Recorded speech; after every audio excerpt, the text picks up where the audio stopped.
आइए, आपका स्वागत है आज की अगली ऑर्गेनिक क्लास में। जैसा कि पिछली क्लास में हमने ये पढ़ लिया था कि E1 क्या होता है, E2 क्या होता है, E1CB क्या है, पढ़ा था ना ये सारी चीज़ें। हाँ, और हमने लास्ट में इनके फैक्टर्स भी पढ़े। वो कौन कौन से फैक्टर्स हैं जिनसे E1, E2 और E1CB डिपेंड करते हैं जिन चीज़ों पर। तो हमने लास्ट में एक टेबल भी बनाई थी E2 और E1 की, उसमें हमने वो सारी फाइनल बातें लिखी थी। तो बहुत इंपॉर्टेंट सेगमेंट है, तो ये आपको आना चाहिए। Let's start it. ये सारी चीज़ें पढ़ने के बाद अब हम जो करेंगे वो है आपका एप्लीकेशन पार्ट। ठीक है, तो E2 हमें पता है क्या होता है, E1 हमें पता है क्या होता है, E1CB हमें पता है क्या होता है, और ये कहाँ कहाँ पर होते हैं ये भी हमें पता है। So let's start. आज हम एप्लीकेशन पार्ट से स्टार्ट करेंगे। ठीक है भाई लोग। So starting with application of E2। E2 का एप्लीकेशन हम पढ़ने जा रहे हैं।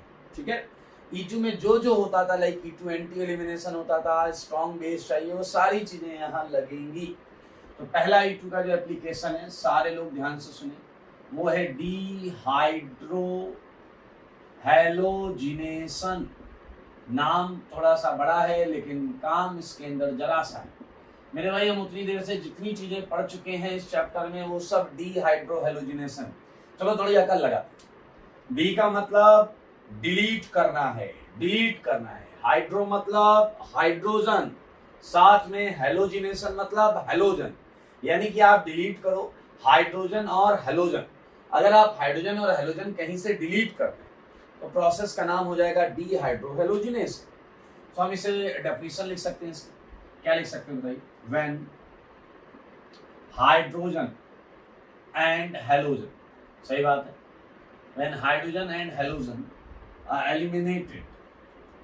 eliminated from any compound, किसी compound से, from any compound during a reaction, सही बात है, then that reaction is known as dehydrohalogenation. बहुत पॉपुलर नाम है ये डिहाइड्रो, क्या आ जाएगा बताइए? डिहाइड्रोहेलोजिनेशन। मेरे भाई, अपने को H हटाना है और X हटाना है, काम हो जाएगा।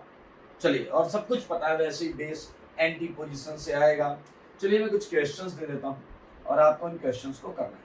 लाइक क्वेश्चन नंबर 1 मैंने आपको दिया है CH3 CH2 and this is Cl, और ये है एल्कोहलिक KOH, याद है बेस।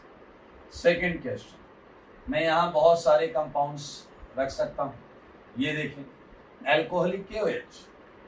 थर्ड CH3 CH3, चलो इसे 3 डिग्री ले लेते हैं। ठीक है, ये Cl यहाँ ऊपर लगा लो, यहाँ पर CH3, ये Cl। ठीक है, एक एग्जांपल और ले लेते हैं, CH3 प्रोपाइल क्लोराइड। मेरे भाई बहुत आसान क्वेश्चंस हैं ये, और इनसे रिलेटेड और भी सारी चीजें पूछी जा सकती हैं, अभी हम इन्हें करेंगे भी, टेंशन मत लीजिए। क्वेश्चन नंबर 5 पर चलते हैं। ठीक है, क्वेश्चन नंबर 5 में एक हम लाइन फॉर्मूले पर लेंगे, आइसोब्यूटाइल क्लोराइड। ये आइसोब्यूटाइल क्लोराइड आप देख सकते हैं, तो हमने आइसोब्यूटाइल क्लोराइड यहाँ पर लिया है। चलिए और क्वेश्चंस लेते हैं, लाइक CD3 CD2Cl। यहाँ आप समझ सकते हैं मैंने आइसोटोप्स लिए हैं, कहीं ना कहीं आइसोटोपिक इफेक्ट वाले कॉन्सेप्ट पर आपको डेफिनेटली देखना चाहिए, सोचना चाहिए, समझना चाहिए। ठीक है, तो अभी हम इनके आंसर्स भी बनाएंगे। कुछ और क्वेश्चंस कर लेते हैं। BR 9th, Cl, एक और देता हूं 10th में सारे लोग ध्यान से देखिए, देखना है सबको, वो भी बोर्ड पर। यहाँ 2 Cl, एक बेंजीन पर लगा है और एक साइक्लोहेक्साइल सेगमेंट पर लगा है। तो इन सारे क्वेश्चंस को आपको उसी तरीके से करना है, बहुत ही आसान है। ये सारे क्वेश्चंस आप एक झटके में कर सकते हैं, कोई भी आपको परेशानी नहीं होगी। तो हम अभी एक काम करेंगे, सारे क्वेश्चंस में से इवन या ऑड नंबर में से हम एक सीक्वेंस ऑफ क्वेश्चंस करेंगे, बाकी आपका होमवर्क हो जाएगा। और क्वेश्चन यहाँ पर ले लेते हैं, लाइक सारी वैरायटी हो गई दोस्त, सारी वैरायटी हो गई। एक ये वैरायटी और है Cl, ये अल्कोहल 14। यहाँ पर थोड़ा सा आप देखिए 14th में हम क्या करने वाले हैं, हम कुछ केसेस बनाएंगे, अच्छे अच्छे केस बनाएंगे। लाइक जैसे देखिएगा 14th क्वेश्चन है और मैंने आपको दिया ये एक पर्टिकुलर स्टीरियो आइसोमर, ये टर्सरी ब्यूटाइल है और ये क्लोरीन। 15th मैंने आपको दिया, सारे लोग देखें, ये टर्सरी ब्यूटाइल है और ये डायस्मेथोन। इन दोनों में रिलेशन क्या कोई बताएगा? ये सिस है, ये ट्रांस है, तो सिस ट्रांस पता होगा। तो आपको इन सब में एलिमिनेशन करना है, सब में एलिमिनेशन करना है मेरे भाई। एक और सिस ट्रांस लो, ये CH3। आओ और करते हैं 17th क्वेश्चन को। ये Cl डाउन कर लो, ये मिथाइल अप कर लो। ज्योमेट्रिकल आइसोमर्स में भी हम इस टाइप के एग्जांपल्स ले लेते हैं। और लास्ट इस टाइप के क्वेश्चन में लास्ट, जैसे मैंने आपको दिया ये Cl, ये मिथाइल, ये मिथाइल। देखिएगा बहुत आसान क्वेश्चन है, और यहाँ पर आप चाहें तो यहाँ पर भी मिथाइल रख सकते हैं, CH3 CH3 CH3। ठीक है, तो चलिए ये जो चीज है इसे आप देखें, ये क्वेश्चंस। आइए अब हमें क्या करना है इसमें, हम वो समझते हैं। ठीक है, हमें इसमें प्रोडक्ट बनानी है और जहां तक मुमकिन है हम साथ के क्वेश्चंस जो हैं उनमें रेट ऑर्डर भी लगाएंगे। लेकिन क्वेश्चन नंबर 1, अगर मैं क्वेश्चन नंबर 1 की बात करूं तो हमें पता है हम 1 2 एलिमिनेशन पढ़ना है, 1 2 एलिमिनेशन पढ़ना है। तो 2 का, और आपको याद है ये एंटी एलिमिनेशन, 2 का कोई H कौन ले जाएगा? OH माइनस ले जाएगा। क्या आपको याद आया क्या? इस तरीके से तो मेरे भाई आंसर्स तो बहुत आराम से बना सकते हैं आप। H यहां से हटा, Cl यहां से हटा, ये आ गया आपका एथीन। सारे लोग देखें, एथीन इज द आंसर। हमने इससे पहले सेटजेफ और हॉफमैन सुना हुआ है, ये एथीन हमारा आंसर आ गया। सेम यहां पर भी देख सकते हैं, ये कार्बन पर Cl है, ये 1 मेरे भाई, 2 इसके दोनों तरफ। और यहां आप देख पाएंगे कि दोनों 2 एक जैसा है, तो कोई फर्क नहीं पड़ रहा। तो मेरे भाई जल्दी से बताइए, क्या Cl हटाने से आपको प्रोटीन मिलेगा या नहीं मिलेगा? चाहे इधर डबल लगाओ या इधर डबल लगाओ, it's a protein, simple. Similarly ये Cl हटाना है तो मेरे भाई यहां कोई H होगा, देखिए सारे ये 1 लिखो और सारे 2 सेम, तो मेरे भाई यहां आप देखेंगे आइसोब्यूटीन मिलेगा। कहीं भी डबल लगा लो, ये डबल यहाँ नहीं, यहाँ लगा लो, यहाँ लगा लो, फर्क क्या पड़ रहा है? सेम ही चीज। सिमिलरली ये H यहाँ से Cl हटेगा, यहाँ से H हटेगा, इसका भी आंसर प्रोपीन। 5th डे, मजेदार क्वेश्चन है 5th डे। तो 5th में आपको आगे क्या देखना है? ये 1, ये 2 और यहाँ से H हटा दो, ये H। तो मेरे भाई आप यहाँ देखो, यहाँ भी आपको मिलेगा आइसोब्यूटीन। ठीक है, एंड 6th क्वेश्चन, सबको पता है ये 1 है, ये 2 है, तो मेरे भाई यहां से Cl हटेगा, यहां से D हटेगा, तो इस बार तुमने D हटाया और आपका आंसर क्या है? CD2 double bond CD2। तो मेरे भाई 1 to 6 बड़ा अच्छा सेगमेंट है। अगर आप चाहें तो आप 1 to 6 तक रेट ऑर्डर लगा सकते हैं। कैसे लगा सकते हैं? हमें पता है E2 का ट्रांजिशन स्टेट देखना है, 1 स्टेप रिएक्शन है, इसका ट्रांजिशन स्टेट देखना है। और हमें यह भी पता है कि E2 के ट्रांजिशन स्टेट में एल्कीन लाइक कैरेक्टर होता है। तो मेरे भाई जिसकी जितनी स्टेबल एल्कीन होगी, जिसकी जितनी स्टेबल एल्कीन होगी, वो उतने ज्यादा रेट से बनेगा। तो मेरे भाई चलो चेक करते हैं, ये और एक ये भी है। चलो अच्छा एक और बात, तो पहले डी वाले को ठिकाने लगाते हैं। E2 में क्या काइनेटिक आइसोटोपिक इफेक्ट होता है या नहीं होता? E2 में क्या काइनेटिक आइसोटोपिक इफेक्ट होता है या नहीं होता? बताइए। होता है? होता है मतलब H की जगह D लाएंगे तो वो आसानी से नहीं निकलेगा। यानी कि इन सब में सबसे खराब रेट अगर किसी का है तो कौन है वो? बोलो बोलो कौन है वो? कोई और नहीं, वो 6 वाला है। 6 वाले का रेट सबसे खराब होगा। 1 से 6 तक हम कंपेयर करेंगे, क्योंकि यहां आप डी निकाल रहे हो, सीडी बॉन्ड स्ट्रॉन्ग होती है, दैट्स व्हाई। अब अगर मैं 1 2 3 4 5 की बात करूं, तो आप मेरे भाई देखो जरा, सबसे स्टेबल एल्कीन 3rd में है और 5th में। देखो देखो, यहाँ अल्फा हाइड्रोजन कितने हैं, 3 और 3 6। यहाँ अल्फा हाइड्रोजन कितने हैं, 3 और 3 6। तो मेरे भाई आप जरा ध्यान से देखिए, R3 और R5 ये आगे आने चाहिए। हाँ, 3 और 5 में कौन आगे आएगा ये हम आराम से करेंगे। 3 और 5 में कौन आगे आएगा ये हम आराम से करेंगे। फिलहाल 3 और 5 ये आगे आने चाहिए, क्योंकि इनकी एल्कीन बहुत स्टेबल है। अगर इनकी एल्कीन स्टेबल है तो यही नेचर टीएस में होगा, और डेफिनेटली टीएस भी ज्यादा स्टेबल। नाउ 4 है भाई साहब, एंड 2 प्रोपीन 3 अल्फा एच है, ये 1 से अच्छे होंगे। तो मेरे भाई आप साफ साफ देख सकते हैं R2 और R4 किससे अच्छे होंगे, R1 से, क्योंकि R1 तो मेरे भाई समझ रहे हो इसके अल्फा एच है ही नहीं, इसके पास बहुत ज्यादा कोई स्टेबलाइजिंग फैक्टर नहीं है। तो ये एक लगभग लमसम ऑर्डर आ चुका है, लमसम ऑर्डर आ चुका है। और अब हम 3 5 में और 2 4 में लगाएंगे। तो 3 5 में मैं बताऊंगा, 2 4 में आप बता देना। Now look at 3, look at 3, सारे लोग 3 को देखिए। मुझे बताइए कि यहां पर बेस को सेकंड वाले कार्बन से H निकालना, इस वाले कार्बन से H निकालना है, जरा ध्यान से देखिए। तो बेस यहां से H आसानी से निकाल पाएगा या यहां से H आसानी से निकाल पाएगा, आप खुद देखें। बेस 3rd क्वेश्चन में 1 डिग्री कार्बन से H निकालेगा, 1 डिग्री कार्बन से H निकालेगा, और जबकि 5th में वो 3 डिग्री कार्बन से H निकालेगा।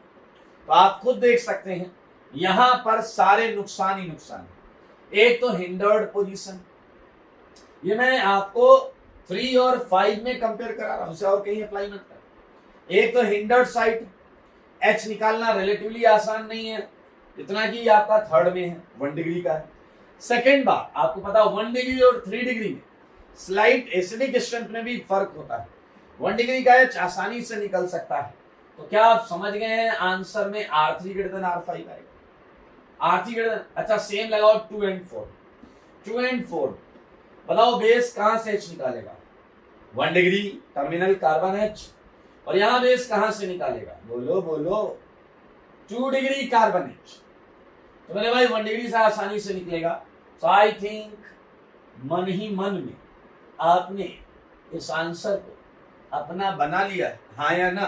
अरे भाई सुंदर क्वेश्चन है। प्रोडक्ट बनाना बहुत आसान है, बाजू से हमें H हटाना होता है, and we just completed rate order between 1 to 6।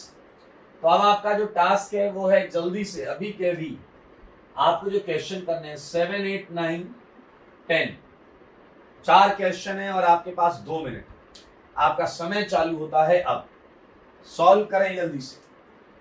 7 8 9 10 ये चारों सॉल्व करने बहुत आसान है। और 7 8 9 में तो आप रेट ऑर्डर भी लगाइए, 7 8 9 में आप रेट ऑर्डर भी लगाइए, करिए।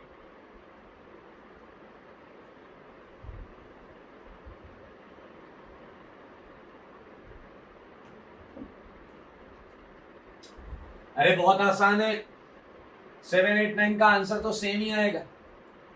अरे कैसे सेम आएगा, इधर से H हटाओ, ऊपर से नीचे से कहीं से भी क्या आएगा, साइक्लोहेक्सीन साइक्लोहेक्सीन साइक्लोहेक्सीन आएगा या नहीं आएगा।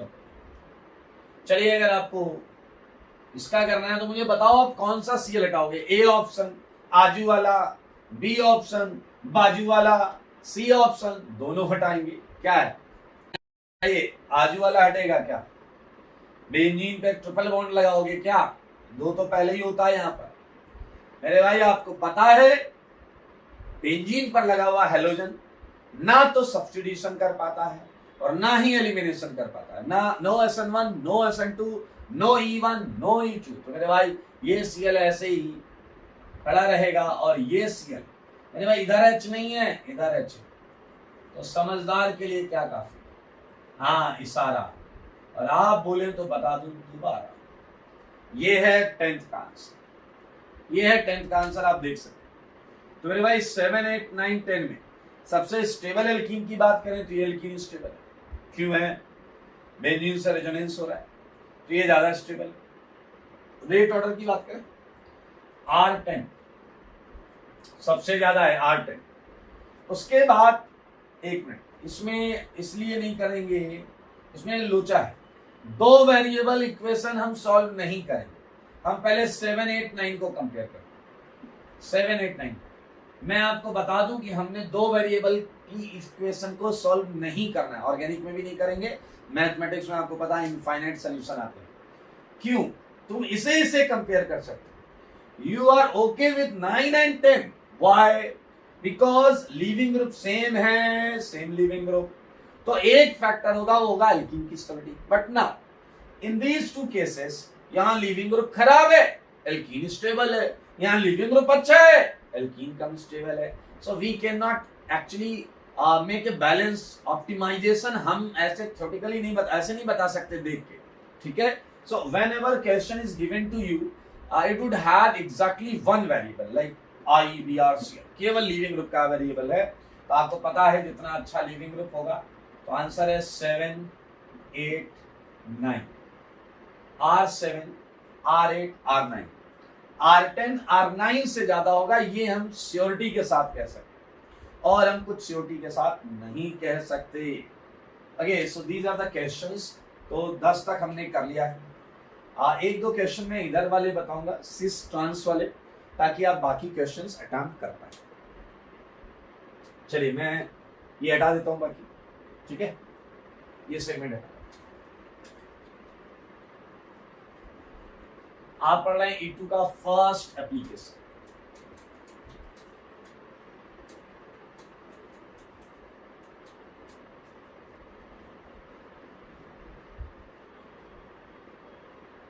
ओके, आइए जरा देखिएगा, एक मजेदार चीज है, बहुत मजेदार चीज है। क्वेश्चन का आंसर बनाना बहुत हमेशा से आसान रहेगा, लेकिन हम इसमें बहुत अच्छा सेगमेंट, बहुत अच्छे क्वेश्चंस और पूछ सकते हैं। लाइक मैं आपको इसके आंसर्स बनाकर पहले दिखाता हूँ। देखिए ये 2 है, ये 1 कार्बन, तो यहाँ का H हटा दो, H और Cl हट गया और आपको आंसर मिल गया। तो कोई रॉकेट साइंस नहीं, ठीक है। अब जैसे ये वाला क्वेश्चन देखिएगा, इसमें कितना अच्छा पूछा जा सकता है। फिलहाल आंसर बनाना बहुत आसान है। कैसे? ये आप Cl है, आपको पता है यहाँ 2 H है, यहाँ 2 H हैं, एंटी एलिमिनेशन होता है ना भाई लोग। E2 कैसा होता है? Anti elimination. तो मेरे भाई ये ऊपर वाला Cl है, तो इसे कैसा H चाहिए? नीचे वाला। तो नीचे वाला H इसे आजू से भी मिलेगा, बाजू से भी मिलेगा। तो अगर आप थोड़ा सा भी ध्यान देंगे तो आप साफ साफ देख सकते हैं कि यहाँ 2 एल्कीन आंसर मिलेगी, यहाँ 2 एल्कीन आंसर मिलेगी। मेरे भाई रेशमिक मिक्सचर हो गया, बहुत आर मिरर इमेजेस। तो आंसर बनाने में कोई फाइट नहीं, आंसर बनाने में कोई फाइट नहीं मेरे भाई, सेम आंसर है, बिल्कुल सेम आंसर है, बिल्कुल सेम आंसर, ठीक है। सिमिलरली 16th क्वेश्चन को देखिए। आइए मैं 16 सॉल्व करता हूं। मैं क्वेश्चन नंबर 16 सॉल्व कर रहा हूं, पहले तो देसी तरीके से। आई थिंक यू लाइक देसी, तो ये लीजिए देसी तरीका। ये CH3, पहले मुझे बताओ Cl किधर है, अप या डाउन? आपको दिखा अप, तो बताओ ये अपने बगल में कैसे H ढूंढेगा? डाउन H ढूंढेगा, डाउन H ढूंढेगा, क्योंकि एंटी एलिमिनेशन होता है। और मेरे भाई सच सच बताओ, क्या ये एक आंसर आएगा और एक आंसर ये आएगा या नहीं? देखो मगर बोर्ड पर सारे देखो, ये वाला H हटा है तो ये आंसर आया, ये वाला H हटा तो ये आंसर आया। मेरे भाई ये है आपकी सेटजेफ एल्कीन, सेटजेफ एल्कीन, सारे लोग देखना। और ये है आपकी हॉफमैन एल्कीन, हॉफमैन एल्कीन। हमने डिहाइड्रेशन ऑफ अल्कोहल में ऐसे शब्दों का प्रयोग किया था। अच्छा, अगर मैं आपसे पूछूं मेजर प्रोडक्ट कौन है, तो मेरे ख्याल से आप इसे माँ बुलाएंगे, इसे मी बुलाएंगे, माइनर बुलाएंगे। मेरे भाई यहाँ और भी क्वेश्चंस, अगर ये मेजर है तो ये ज्यादा अच्छे रेट से बना होगा इस केस में पर्टिकुलरली, लेकिन अक्सर हम इस टाइप की चीजों को रिप्रेजेंट कैसे करते हैं, सारे लोग देखना। आपको पता है एच और सीएल एंटी रहा होगा एलिमिनेशन में, क्योंकि ये एंटी एलिमिनेशन। मेरे भाई 6 की रिंग की एक्चुअल फॉर्म क्या होती है आपको पता है? चेयर। क्या होती है? चेयर। सारे लोग क्या होती है? चेयर। और 6 की रिंग में एंटी पोजीशन केवल एक्सियल कराती है। आप बुद्धि लगाओ, समझो। इसके अलावा तुम्हें एंटी पोजीशन कहीं नहीं मिलेगी। एक और एक्सियल होता है, एक्सियल ही एंटी का मतलब जानते हो? एंटी का मतलब 180 पर। एक ने कहा क्या बात कर दी, मैं इक्वाटोरियल दिखाता हूं आपको।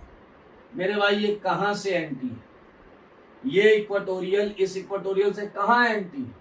इस इक्वाटोरियल के एंटी अगर कुछ है तो वो ये बॉन्ड है, एंटी। तो ये चेयर कंफर्मेशन के अंदर एंटी अरेंजमेंट केवल एक्सियल पर आता है, केवल एक्सियल पर आता है। ये समझ लो, ठीक है ना? मैं यहां पर लिख भी सकता हूं, anti arrangement appears only on axial adjacent position in chair conformation। आओ बच्चों तुम्हें बताएं, तो मेरे भाई मैं यहां पर एक काम करता हूं, मैं आपको वो एंटी कंफर्मेशन बनाकर दिखाता हूं, एंटी अरेंजमेंट जो अपने को चाहिए। सीएल किधर है बताओ जरा, सीएल किधर है? अप। तो मेरे भाई बना लिया सीएल अप। बताओ सीएल को मैंने एक्सियल क्यों रखा? अरे तुम इसे एलिमिनेट कराना चाहते, तो इसका एंटी सेगमेंट में होना जरूरी है। और एंटी कब बनेगा? जब ये एक्सियल ये सीएल अप, ये Cl up, clockwise methyl up, तो यहां अप क्या आएगा? इक्वेटोरियल। कोई बात नहीं, समझो इशारे को। देखो यहां इसे एंटी पर एच मिला है, और उस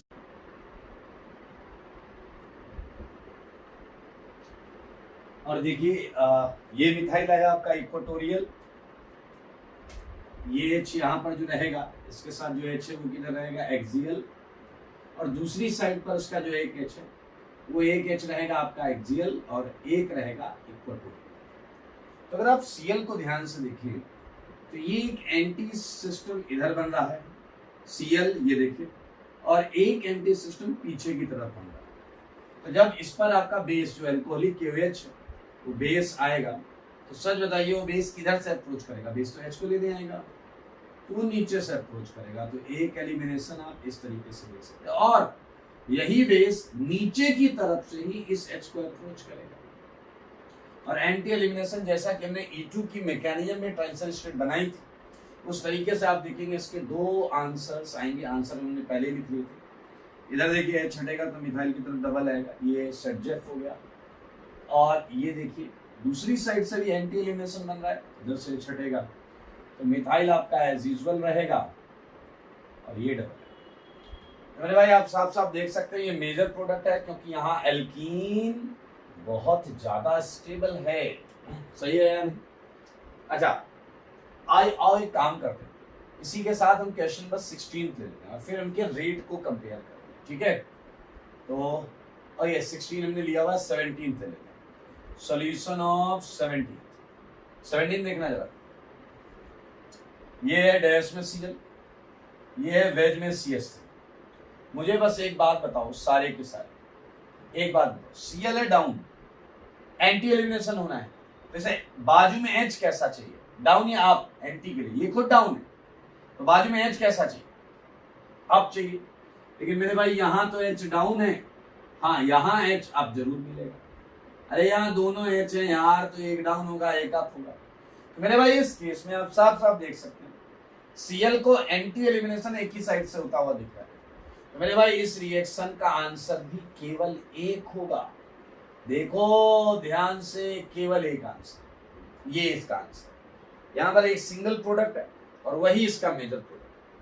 अब अगर हम रेट को कंपेयर करें, चलिए वो करेंगे, इसका चेयर से थोड़ा एक्सप्लेनेशन, मैकेनिज्म इसकी चेयर से लिखते हैं। हमने चेयर बना ली, फिर से उसी तरीके से ये चेयर, ध्यान से देखिएगा। अभी क्या है, सीएल डाउन, और हमें सीएल को कराना है एलिमिनेट, और हमें पता है एलिमिनेशन होता है एंटी, और हमें पता है चेयर में एंटी पोजीशन आती है एक्सियल। एक्सियल सीएल है डाउन, तो क्यों ना मैं डाउन एक्सियल लगाऊं। लुक एट, ये सीएल, ये डाउन एक्सियल, डाउन भी लगाना है एक्सियल भी लगाना है, तो down axial. Clockwise methyl up, clockwise यहां अप क्या आ रहा है, एक्सियल, मिथाइल ये देखिए एक्सियल, और इसका एच किधर होगा, इक्वेटोरियल। ये एच सीएल के साथ एंटी नहीं है, देख लो देख लो, लेकिन इसके दूसरी साइड सीएल के इधर मेरे भाई एक एच बिल्कुल एंटी है, वो ये वाला एक्सियल वाला है। ये मैंने जो डार्क किया है देखिए, ये एंटी एलिमिनेशन सेगमेंट। और मुझे बताओ इसके एलिमिनेशन में बेस किधर से आएगा, इसके एलिमिनेशन में बेस नीचे से गया था, थोड़ा सा बेस नीचे से बना लो, यहां से, ये देखिए ये OH माइनस नीचे से जाएगा, या H नीचे, यहां पर किधर से आएगा, देखो मगर ध्यान से, ऊपर से, ये Cl। और आपको जवाब तो मिलेगा, ऊपर लिखा हुआ वही है, सेम आंसर है। ये देखिए, जस्ट क्रेडिट दिस आंसर। अब मेरे भाई साफ साफ देखो, अगर मैं आपसे बोलूं कि 16 और 17 के रेट को कंपेयर करो, तो नॉर्मली E2 का कॉन्सेप्ट क्या होता है, नॉर्मली E2 का कॉन्सेप्ट होता है एल्कीन की स्टेबिलिटी। आप देख सकते हैं इसमें सबसे स्टेबल एल्कीन ZF एल्कीन बन रही है, इसके 3 2 5 2 7 अल्फा एच, और यहाँ जो एल्कीन बन रही है उसके मात्र 2 और 1 3 अल्फा एच। तो मेरे भाई R ऑफ 16, अगर मैं ये लिखता हूं कि rate of 16 is greater than rate of 17, तो मेरे ख्याल से ये आप सबको क्लियर है, इसमें कोई डाउट नहीं होना चाहिए। इसका जो ट्रांजिशन स्टेट बनेगा उसमें एल्कीन लाइक कैरेक्टर बहुत ज्यादा स्टेबल होगा, तो रेट ऑफ 16 ज्यादा है।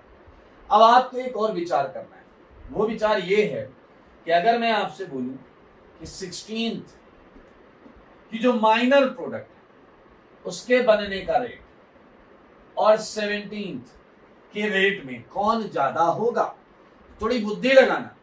अब आप एल्कीन स्टेबिलिटी बुद्धि नहीं लगा सकते, क्यों नहीं लगा सकते, 16 की माइनर को देखो और 17 की प्रोडक्ट को देखो, इसकी माइनर को देखो, इसकी प्रोडक्ट। मेरे भाई ये माइनर है और ये ओरिजिनल है, लेकिन ये दोनों एल्कीन हूबहू सेम है।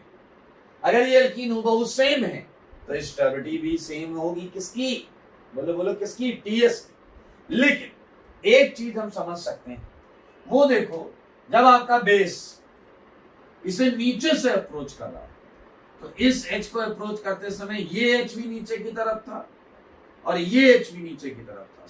समझना मामले को। जब वो इस एच को अप्रोच कर रहा था तो ये 2 एच थे, और जब वो इस एच को अप्रोच कर रहा था तो 2 एच ये नीचे थे। मैं क्या कहना चाहता हूं यहां समझ में आएगा। यहां पर जब वो एच माइनस इस एच को अप्रोच कर रहा था, तो एक तो इस एक्सियल पर, पीछे वाले एक्सियल पे हाइड्रोजन था और एक मिथाइल था। मेरे भाई क्या आपकी नजर पड़ी इस मिथाइल पे, बड़ा वाला का बेस ऊपर से जब एच लेने आएगा तो इस वाले में कंफर्मेशन में मिथाइल अपसाइड है, बड़ा वाला है, ये आप जैसा है एकदम, और ये क्या करेगा, OH माइनस को हिंड्रेंस देगा, hindrance. And because of that hindrance इसका ट्रांजिशन स्टेट बहुत स्टेबल नहीं बनेगा। And we can comment again कि मेरे भाई 16th की माइनर प्रोडक्ट में 17th के मेजर प्रोडक्ट से या ओनली प्रोडक्ट से भी फास्ट बनेगी। ये एक इंटरेस्टिंग पॉइंट है, हम यहाँ देख सकते हैं, समझ सकते हैं, और आप ये जरूर बनाएं और इसके बाद खूब सारा अपने शब्दों में इसे एक्सप्लेन करें। तो वी जस्ट एक्सप्लेन 15th, अब 14th हो गया, 16th, 17th हो गया। बाकी क्वेश्चन आप इसी तरीके से चेयर वेयर बना के अच्छी तरीके से एक्सप्लेन करेंगे। तो आफ्टर 18 क्वेश्चंस मैं ये हटा रहा हूँ और मैं कुछ और एग्जांपल्स डीहाइड्रोहेलोजिनेशन के आपको कराऊंगा, ये हटा रहा हूँ।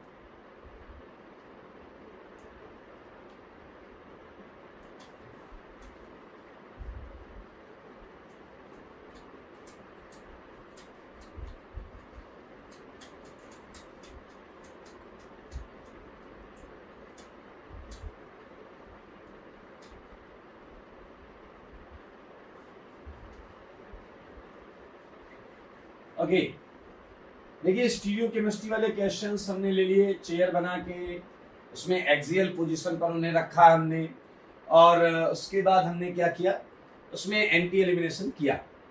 अब देखिए कुछ बहुत इंटरेस्टिंग कॉन्सेप्ट्स के लिए मैं आपको यहाँ क्वेश्चन देता हूँ। Like look at this 19th question, सारे लोग देखिए, ठीक है।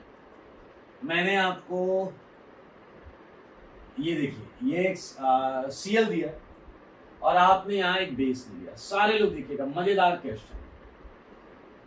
मेरे भाई यहाँ तो अंधा आदमी बता दे आंसर कितने आएंगे, क्योंकि देखिए इसके दो साइड्स हैं, 1-2 एलिमिनेशन आप दो तरफ से कर सकते हैं, इधर से कर सकते हैं, इधर से कर सकते हैं। इधर से हाइड्रोजन सीएल उड़ा सकते हैं, अगर ऐसा करेंगे तो एक आंसर आएगा ये वाला, और अगर इधर से उड़ाओगे तो ये आंसर आएगा। मेरे ख्याल से तुम सब जानते हो कि ये सेटजेफ और ये हॉफमैन। आइए, महा इंपॉर्टेंट कॉन्सेप्ट मिलेगा आईटी के पॉइंट ऑफ व्यू से। मेरे भाई हम यहाँ बेस पर बात करेंगे और मैं एक टेबुलर फॉर्म में डेटा दूंगा। ये होगा डेटा मेरे बेटा, ये देखिए, ये बेस यहाँ बाहर ही लिख सकते हैं, बेस, क्लियर, और ये सेटजेफ, ये हॉफमैन। आपको जानकर बड़ा अच्छा लगेगा कि अगर मैं नॉर्मली आपसे पूछूं कि कौन सा प्रोडक्ट ज्यादा होगा, यानी योर आंसर वुड बी सेटजेफ, क्योंकि सर आप बोलते हो एल्कीन लाइक कैरेक्टर है, वो स्टेबल होना चाहिए, ज्यादा स्टेबल है, तो सेम बात बोलोगे आप, बिल्कुल सही। आइए मेरे भाई बेसिस को वेरी कराए, जैसे मैंने तुम्हें दिया alcoholic KOH minus, alcoholic KOH दिया नहीं, OH माइनस, थोड़ा और बढ़ाते हैं, मैंने H को इथाइल कर लिया, H को इथाइल से रिप्लेस कर लिया, और करते हैं मेरे भाई, H को इथाइल से रिप्लेस करने के बाद H इथाइल को मैंने टर्सरी ब्यूटाइल से रिप्लेस कर दिया। देखना टर्सरी ब्यूटाइल से रिप्लेस कर, और हमने भाई साहब इसकी वोट लगाने का पूरा ठान लिया, इथाइल ले लिया, 3 मिथाइल की जगह 3 इथाइल ले लिया। अब आप समझ रहे हैं कितना बड़ा वाला बेस हो गया। हाँ, बड़ा वाला है लेकिन आपसे थोड़ा सा छोटा है। ये देखिए बल्कियर बेसिस। मेरे भाई ये कोई वैल्यू रटनी नहीं है, आपको बस समझना है। अगर मैं अल्कोहलिक KOH लेकर आता हूं तो यू वुड गेट कि सेटजेफ जो है वो आपको मिला है 90% और हॉफमैन मिला है आपको 10%। जैसे आपने H को ET किया होगा एलिमिनेशन ही मेजर, और ये परसेंटेज थोड़ा सा डिक्रीज कर जाता है, ये 18%। वजह क्या है? बेस का साइज बढ़ा रहे हो, और क्या आप देख रहे हो कि नंबर 2 पर H जो है वो नंबर 1 के H से ज्यादा क्राउडेड है। ये 2 डिग्री कार्बन का H, आप सारे लोग देखिए, ये 2 डिग्री कार्बन का H है, ये मिथाइल, तो ये लेना, यहां पर बल्कियर बेस थोड़ा कम हो जाएगा। OH माइनस 90% आ रहा था, यहां OH माइनस 10% जा रहा था। जैसे बेस बढ़ाया यहां थोड़ा कम हो गया, 82% भी आया। समझ रहे हैं मामले? मेरे भाई आपने हद कर दी, अचानक इतना बड़ा बेस लेकर आए, और इतना बड़ा बेस आपकी उम्मीदों पे फेर देगा पानी, सेटजेफ की ऐसी की तैसी कर देगा। मेरे भाई देख लो, महा इंपॉर्टेंट पॉइंट, महा इंपॉर्टेंट। और भाई साहब अब तो बस यही बचा है, देखो सारे देखो मेरे भाई, यूज ऑफ बल्कियर बेस, ये इतने बड़े वाले हैं कि ये इस H को नहीं लेने जाएंगे। तो अब आप थोड़ी बुद्धि लगाओ, सर इसका मतलब इस केस में एल्कीन लाइक कैरेक्टर डोमिनेट नहीं कर रहा है। यस, इस केस में एल्कीन लाइक कैरेक्टर डोमिनेट नहीं कर रहा है। इसके 2 रीजन, एक बेस का साइज, बेस का बड़ा साइज, दूसरा बेस की बेसिक स्ट्रेंथ। ये बेस बहुत अच्छे बेस होते हैं, तो ये अगर बहुत अच्छे बेस हैं तो कहीं ये H को जल्दी निकालना चालू कर देंगे या नहीं बताओ। और कहीं ना कहीं आप फील कर सकते हैं, मैंने ऐसा नाम लिया था E2A, E2 with anion like character, E2 with anion like character, with anion like character। तो मैंने भाई बताओ 1 डिग्री पर माइनस ज्यादा स्टेबल होगा या 2 डिग्री पर? मेरे भाई अगर आपको एनायन स्टेबिलिटी आती है तो आप ये समझ सकते हैं कि 1 डिग्री पर माइनस स्टेबिलिटी अच्छी होगी। तो मैंने भाई E2A एक मिला जब बहुत स्ट्रॉन्ग बेस इन्वॉल्व हो, और मेरे ख्याल से नोट में हम कंक्लूड करेंगे इंपॉर्टेंट पॉइंट को। Use of bulkier base. Bulkier मतलब ऐसे छोटे मोटे बल्कियर नहीं, एकदम बड़े वाले बल्कियर बेस। क्या फेवर करता है बोलो, सर्जेफ या हॉफमैन? क्या फेवर करता है? फेवर्स बोलो Hofmann product. Hofmann product over Saytzeff. Saytzeff के ऊपर सर्जेफ कम होता है और हॉफमैन प्रोडक्ट मेजर होता है। बहुत इंपॉर्टेंट पॉइंट है, और इस पर मैं एक क्वेश्चन भी देना चाहूंगा। Look at this. मान लो मैंने तुम्हें ये दिया है, ये देखिए सीएल, और एक तरफ तो मैं देता हूं आपको, ये देखिए, एक तरफ तो है एल्कोहलिक क्यूएच और एक तरफ है, ये देखना शॉर्ट में लिखा हुआ है TBUONA, सोडियम टर्सरी ब्यूटॉक्साइड है, ये है ब्यूटॉक्साइड। ONA कर दो, ONA कर दो, इसका स्ट्रक्चर बन गया। ONA कर दो, इसका स्ट्रक्चर बन गया। मेरे भाई ऊपर भी दो आंसर आएंगे सर्जेफ हॉफमैन, नीचे भी दो आंसर आएंगे सर्जेफ हॉफमैन, लेकिन दोनों केस में मेजर प्रोडक्ट अलग अलग होगी। 21 जवाब चाहिए, कर लेना, 21 कर लेना, सेम कॉन्सेप्ट है। आइए इसी से रिलेटेड एक और बेहतरीन क्वेश्चन मैं आपको करवाता हूं। 22 क्वेश्चन। यहां मैंने क्या किया है, ये देखिएगा, ये लिविंग ग्रुप है। सारे लोग सुनना, बहुत मजेदार है, बहुत मजेदार। ये लिविंग ग्रुप और बेस मैंने फिक्स कर दिया इस बार, ताकि आप लोगों को कोई टेंशन ना हो। एल्कोहलिक की वजह, तो आपको पता है इधर हॉफमैन बनेगा, इधर सर्जेफ बनेगा। तो मेरे भाई देखना, बहुत मजेदार है। थोड़ा सा छोटा लिख देता हूं मैं, यहां कोई स्टीरियो की चर्चा अभी नहीं कर रहा हूं। ये है आपका क्या, सर्जेफ, सारे देखो सर्जेफ, और ये क्या है, हॉफमैन। मेरे भाई आपको फिर से थोड़ा डेटा लेना पड़ेगा बेटा। ये लिविंग ग्रुप देखो, देखो सारे देखो, ये लिविंग ग्रुप। लिविंग ग्रुप का खुद का नेचर कैसा है, इस पर हम बिल्कुल वेरिएशन होगा, चीजें वेरी करेंगे इसके हिसाब से। आइए मैं बताऊं, सोचना, ध्यान से सुनना, समझना। मान लो आयोडीन है, ब्रोमीन है, क्लोरीन।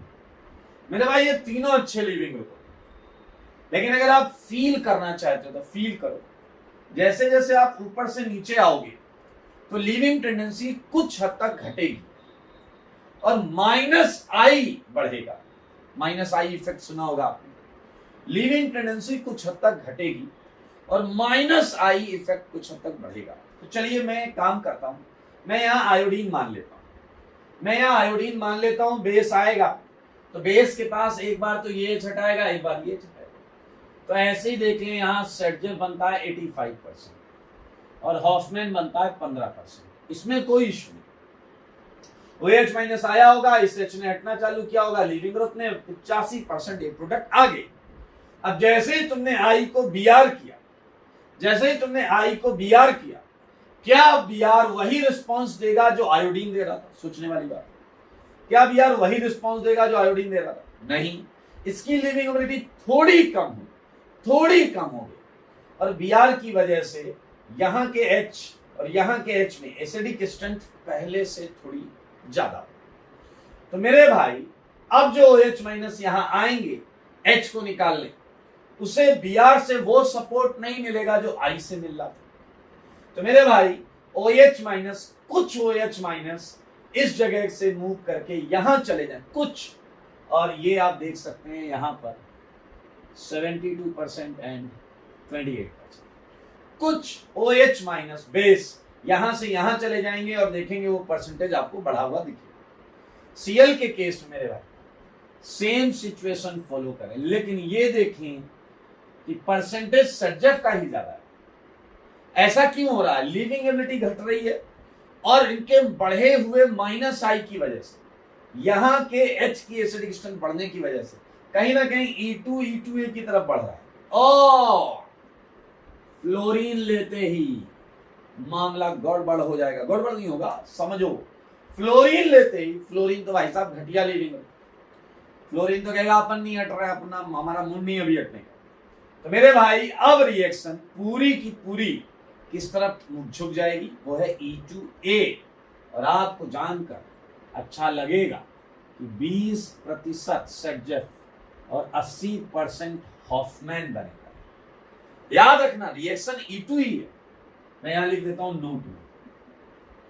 क्या बताइए, पुअर लिविंग ग्रुप, ये poor leaving group, and poor leaving group with strong minus I effect.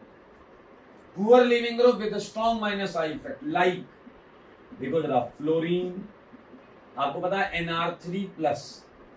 NR3+ का भी माइनस आई बहुत ज्यादा होता था, और NR3 बहुत अच्छा लिविंग ग्रुप नहीं होता। सिमिलरली हम ले सकते हैं SR2+, ETC dominates या poor living group with strong minus I effect like this. Follow E2A during elimination, during समझो एक एक चीज को समझो, during elimination by base and Hoffman alkene dominates over para। ये बहुत इंपॉर्टेंट है मेरे भाई, ये पॉइंट भूल गए अगर तो कुछ मार्क्स भूलने पड़ेंगे आपको। मोस्ट इंपॉर्टेंट आप देखें हॉफमैन कब कब डोमिनेट कर सकता है। तो बेस बड़ा ले आओ, एक लिविंग ग्रुप घटिया ले आओ, उस पर कुछ क्वेश्चंस कराऊंगा मैं आपको। 23 देखो मगर बोर्ड पर NMe3+ और ये OH- एंड ये हीट। क्लियर? ये क्वेश्चन 24, एक क्वेश्चन और दूंगा मैं, ये है SMe2+ एंड OH-। देख लीजिए सेम कॉन्सेप्ट है E2A का, ठीक है, देख लीजिए सही का।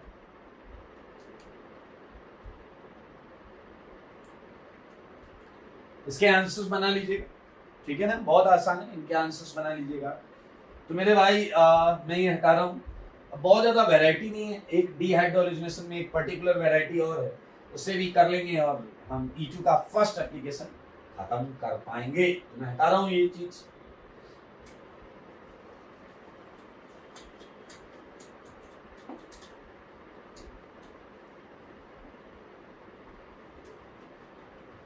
ओके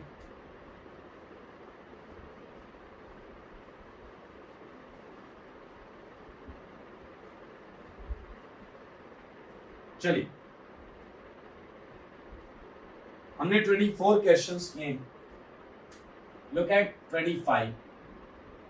मेरे भाई ऐसी सिचुएशन कई बार आ जाती है कि आपके पास जेमिनल डाइक्लोराइड है। क्या है? जेमिनल, दो लिविंग ग्रुप, और आपने क्या किया, एल्कोहलिक क्यूएच किया, एल्कोहलिक क्यूएच किया। तो मेरे भाई आपको पता है लिविंग ग्रुप 1 हो गया, ये 2 हो गया, यहां से H हटेगा, यहां से Cl हटेगा। तो मेरे भाई आपका जवाब होता है विनाइल क्लोराइड, आपका जवाब होता है विनाइल क्लोराइड। ठीक है, इसमें कोई प्रॉब्लम नहीं होनी चाहिए किसी। लेकिन सोचिए अगर मैं आपको ऑलरेडी विनाइल क्लोराइड ही देता, अगर मैं विनाइल क्लोराइड ही देता तो आपकी एक्सपेक्टेशन क्या होती है? ये Cl हट जाए, ये H हट जाए, ये Cl हट जाए, ये H हट जाए। मेरे भाई ये बहुत आसान नहीं होता, ये बहुत आसान नहीं होता कि अल्कोहलिक क्यूएच से हटाकर ट्रिपल बॉन्ड दे। मेरे भाई ये इतना पुअर यील्ड में आता, VPY का मतलब होता है वेरी पुअर यील्ड, इतना कम यील्ड में आता है कि इस रिएक्शन को हम एक्चुअली फिजिबल मानते नहीं। तो हम क्या करेंगे? प्रॉब्लम क्या है मेरे भाई, अगर मैं KOH से स्ट्रॉन्ग बेस लाऊं, KOH से strong base, and that is sodamide, that is sodamide. तो सोडामाइड आपको ये दे देगा HC ट्रिपल बॉन्ड CH, ये दे देगा HC ट्रिपल बॉन्ड CH, देख सकते हैं आप। ठीक है, तो मेरे भाई ये बहुत इंपॉर्टेंट रिएक्शन है, फिर से मोस्ट इंपॉर्टेंट रिएक्शन है। और क्वेश्चन पूछे जाने का तरीका वो भी बहुत इंपॉर्टेंट होता है कई बार। लाइक मैं आपको ऐसा दे सकता हूँ, look at 25 question, CH3 CH Cl Cl, ठीक है। मैंने यहाँ लिखा एल्कोहलिक QH, तो बताइए क्या किया होगा इसमें, एक Cl एक है, छठा होगा ऊपर वाली रिएक्शन, और फिर मैंने एरो के नीचे लिख दिया NaNH2, मतलब दूसरा बचा वाला ये निकाल ले जाएगा, तो जवाब क्या आएगा, triple bond triple bond triple bond. मेरे भाई एक 28 क्वेश्चन, देखो क्वेश्चन पूछे जाने के तरीके से आप आंसर देंगे। लाइक अगर मैं आपसे पूछूं कि इसका एक मोल, इस कंपाउंड का एक मोल NaNH2 के मैक्सिमम कितने मोल खा सकता है, मैक्सिमम कितने मोल खा सकता है, तो ये क्वेश्चन आप करके लाएंगे अगली क्लास में।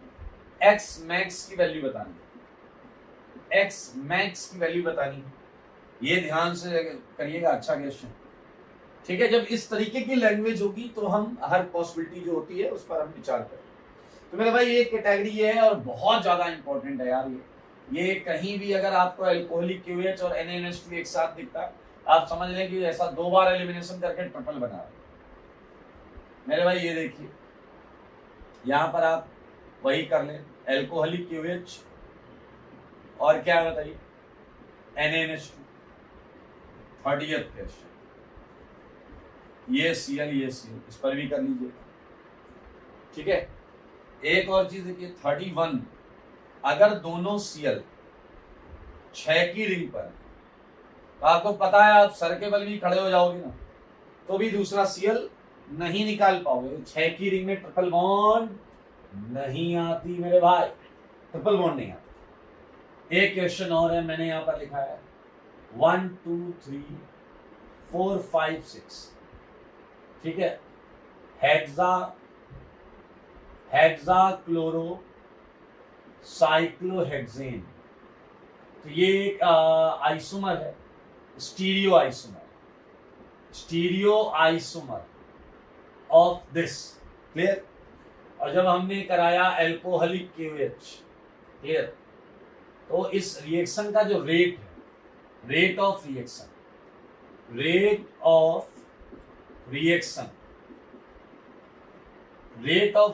बहुत अच्छा क्वेश्चन है। अगर मैं बात करूं इसका एक stereo isomer of this, whenever reacted with alcoholic QH, it shows rate of reaction least value of rate of reaction.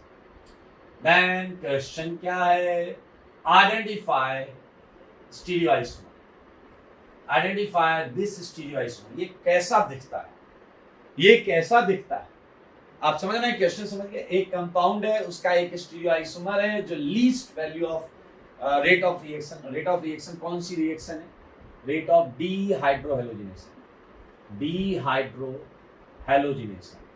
तो मेरे भाई आपको पता करना है, पहचानना है कौन है वो। आई थिंक आप पहचान लेंगे कि कौन है वो, बड़े आराम से और बड़े सिंपल तरीके से किया जा सकता है। ओके, सो ये है हमारा E2 का फर्स्ट एप्लीकेशन। एंड इंटरेस्टिंगली मैं एक बात बताऊं, E2 का जो सेकेंड एप्लीकेशन है वो आपने पहले कहीं ना कहीं उससे मिलती जुलती कुछ चीजें पढ़ी हुई हैं। तो E2 का सेकेंड एप्लीकेशन बहुत आसान है और बहुत जल्दी हो जाता है। तो चलिए हम E2 के सेकेंड एप्लीकेशन की बात करें। ये सेकेंड एप्लीकेशन जो है ये हटा देता हूँ यार, फिर ये हटा रहा हूँ, बहुत इंपॉर्टेंट क्वेश्चन हटा रहा हूँ।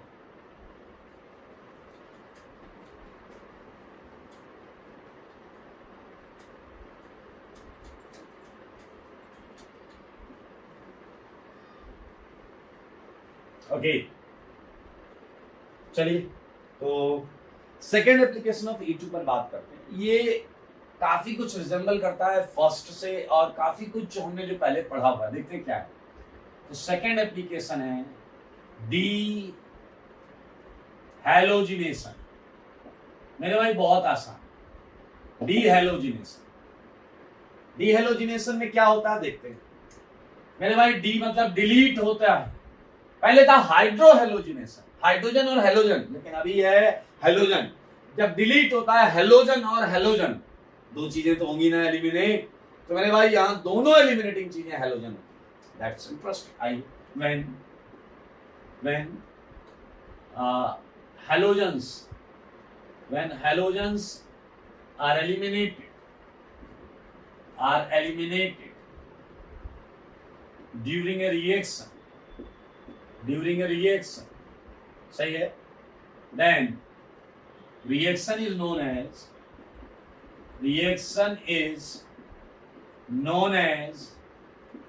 dehalogenation।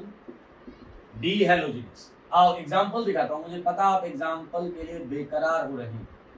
ये भी एक्स, पीछे वाले दो एक्स हैं, ये देखो मेरे भाई इसकी पहचान। और ये रिएक्शन, एक रिएक्शन के साथ आप थोड़ा सा कंफ्यूज हो सकते हैं, और बताना कौन सी रिएक्शन के साथ कंफ्यूज होंगे। ये NaI एसीटोन।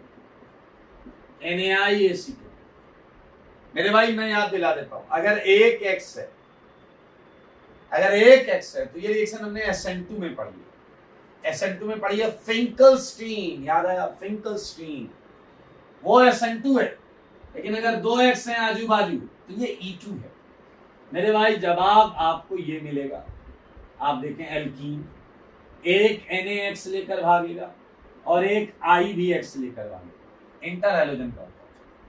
ये देखिए, ये है आपका E2 का एक और एग्जांपल। यहां पर आप जिंक डस्ट भी ले सकते हैं, तो आपको आंसर वही मिलता प्लस ZnX2। तो आप ये लोगे तो ये लो, अल्कीन तो सेम ही आ रही है। मजेदार ये है क्या, E2 मतलब एंटी एलिमिनेशन होगा, everything is same.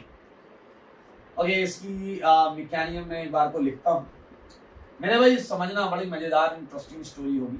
I- and फिर से वैसा सीन बना लो, याद आया कुछ? हाँ, जो उधर मैकेनिज्म में बनाया था मेरे भाई, ये देखिए। अब आपके दिमाग में थोड़ा सा ये भी होगा, सर पहले तो H होता था, H पे पार्शियल प्लस होता था तो बेस उस पे जाता था, अभी तो इस X पर पार्शियल माइनस होगा, अभी कैसे जाएगा? दर्द है, थोड़ा सा ठंड रखें, अपने आप आंसर मिलेगा। मेरे भाई यहाँ कॉन्सेप्ट बेहतरीन, आपको पता है ये लिविंग की तरह बिहेव करेगा तो भागने का प्रयास करेगा, ये भागने का प्रयास करेगा तो इस X पर पार्शियल माइनस होगा, कार्बन पर पार्शियल प्लस, और यहाँ के प्लस को देखकर सच बोलो, क्या X NGP जैसा कुछ करेगा या नहीं? क्या X NGP जैसा कुछ करेगा या नहीं? और X जब NGP जैसा करेगा तो इस X पर प्लस आएगा, फिर I इससे इंटरेक्ट करने की कोशिश करेगा। और देखो सारे बोर्ड पर मेरे भाई क्या क्या बनने की संभावना है यहाँ पर, उसकी बात करते। देखो ये कौन भाग रहा है? X क्या लेकर भाग रहा है? इलेक्ट्रॉन, ठीक है। यहाँ डबल कैरेक्टर आ रहा है X, और मेरे भाई ये I। सारे लोग ध्यान से देखिए, ये इसका ट्रांजिशन स्टेट है, ये है डीहैलोजिनेशन का ट्रांजिशन स्टेट। आओ बच्चों तुम्हें बताएं, break, this dash means break, break form, break form, break form, break form. चलो यहां से देखते हैं, break form, break form, break form, समझ रहे हैं आप? ये आ रहा है, थोड़ा सा लिखता हुआ चलता हूं। ये क्या है? ब्रेक। ये क्या है? फॉर्म। ये क्या है? ब्रेक। ये क्या है? फॉर्म। ये क्या है? ब्रेक। ये क्या है? फॉर्म। मेरे भाई आप देख सकते हैं कि इंटर हेलोजन कंपाउंड IX यहां से निकलेगा, तो बनने वाली चीज क्या होगी? बनने वाली चीज होगी एक एल्कीन, एक IX और X-, ये है। और यहां पर आप देखें दोनों एंटी एलिमिनेशन, फिर से एंटी पर है इसलिए, और आपसे एक छोटा सा प्रश्न, उसका जवाब दे दो। ये बताने की जरूरत नहीं है कि E2 मैकेनिज्म है, क्योंकि E2 का ही एप्लीकेशन पढ़ रहे हैं। मैं लिख रहा हूं ऑर्डर ऑफ, ये बताना है rate of following vicinal halides, I mean dihalides. चलो मैंने आपको दिया, बोलो आयोडीन, मैंने आपको दिया ब्रोमीन ब्रोमीन, आपको मिला ClCl। पहले कौन हटेगा बताओ, लीविंग टेंडेंसी के हिसाब से बताना है, कुछ नया नहीं है यहाँ पे, आयोडीन जल्दी हटता है। और सिंपल सी बात है, आपको मैं कुछ महसूस कराऊंगा, करना महसूस करना, सारे महसूस करना, एंटी एलिमिनेशन सारे महसूस करना, ठीक है। सोचो सोचो, ध्यान से सोचो। ये है डायहैलाइड, ये है डायहैलाइड, विसिनल डायहैलाइड, विसिनल डायहैलाइड। सारे लोग देखें प्लीज, तुम्हें एक डायहैलाइड जो कि विसिनल है उससे 2x निकाल ले। कैसे? एंटी तरीके से। और क्या बना रहे हो? एल्कीन।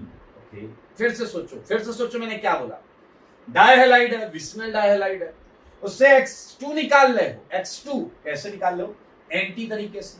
और आंसर क्या है? एल्कीन। मेरे भाई याद करो, इसका रिवर्ट हम कर चुके हैं। एल्कीन पर हमने X2 को एंटी तरीके से जोड़ा था और विसिनल डायहैलाइड बना, एडिशन ऑफ X2, कार्बोटाइन मैकेनिज्म चैप्टर जो था ऑप्टिकल के जस्ट बाद वाला, वहां किया। एल्कीन पर X2 जोड़ा था एंटी तरीके से और आंसर आया था विसिनल हैलाइड। और आज क्या कर रहे हैं? विसिनल हैलाइड को X2 निकाल रहे हैं एंटी तरीके से और एक एल्कीन मिल रहा है। अब आप कहोगे क्या बताना चाहते हो? आपको अगर याद हो, वहां नोट में हमने एक इंपॉर्टेंट टेबल लिखी थी और वो टेबल थी जैसी एल्कीन अगर वैसा ही एडिशन, तो बड़ा वाला नाम याद है, एराइथ्रो। जैसी एल्कीन अगर वैसे ही एडिशन तो एराइथ्रो। आज हम उल्टा कर सकते हैं, अगर एराइथ्रो है और आप एंटी तरीके से निकाल ले तो आपकी एल्कीन, आप समझ रहे हैं, ट्रांस आएगी, क्योंकि एंटी ट्रांस। मेरे भाई सेम चीज को रिवर्ट किया जा सकता है। ये कुछ क्वेश्चंस करते हैं। क्वेश्चन नंबर 1, मेरे ख्याल से ये हलवा क्वेश्चन, हलवा question of the day, NaI acetone. Look at second question. मेरे भाई मैंने ये प्रश्न दिया आपको CH3 HCl और ये CH2Cl। इट्स नॉट नेसेसरी कि हमेशा Cl ही होगा, ये Br भी हो सकता है। अरे यार, अच्छा यहाँ मजेदार, यहाँ तुम्हें टेंशन सेटजेफ हॉफमैन की ज्यादा नहीं आएगी। 2 Cl हैं, हटाओ बीच में डबल लगा, 2 Br हटाओ बीच में Br लगा, उसमें क्या था? Cl एक है, इधर भी H इधर भी H। यहाँ बड़ा आसान है। Look at third question. ये आपका Cl है, ये Cl, तो ये हटेगा बीच में डबल आ जाएगा, है ना आसान? बहुत आसान है मेरे भाई। ये Cl, ये Cl, एक मैंने दिया अल्कोहलिक QH और एक मैंने दिया NaI एसीटोन, ठीक है।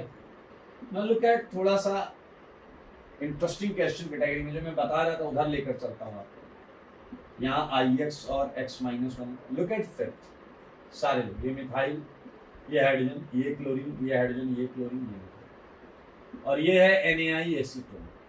सारे लोग देखें।